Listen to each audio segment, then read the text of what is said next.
ही आई स्वतःच्या मुलाची साक्ष देत आहे। या बाळाला 3 महिन्यापासून काही खाता पिता येत नव्हतं। जेव्हा खायचा तो वांटी करून टाकायचा। त्याचं शरीर कमजोर होत गेलेलं होतं।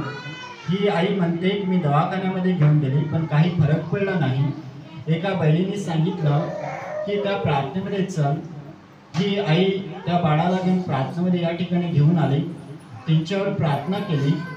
ही आई म्हणते की आता तेव्हापासून लगेच त्या बाळाला देवा हालेलुया हालेलुया हालेलुया हालेलुया।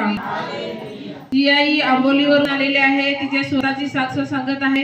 ह्या आईला 1 वर्षापासून तिच्या डोकीमध्ये आणि पायामध्ये भरपूर आग होत होती, तसेच कानामध्ये पण भरपूर आग होत होती। ही आई सांगत आहे की गेल्या रविवारी मी इथं आली आणि विश्वासाने आजारमुक्तीच्या प्रार्थनेमध्ये भाग घेतला आणि त्यामध्ये आजारमुक्तीच्या प्रार्थनेमध्ये बदलांनी संदेश देण्यात आला की कोणाच्या तरी डोकीमध्ये आणि पायामध्ये भरपूर आग होत आहे आणि ती बरी होत आहे। त्यासाठी ही आई खाली पडली आणि तिचा आजार पूर्ण निघून गेला आहे। म्हणून ही आई प्रभू येशूला धन्यवाद देत आहे। आपण पण जरा धन्यवाद देऊया।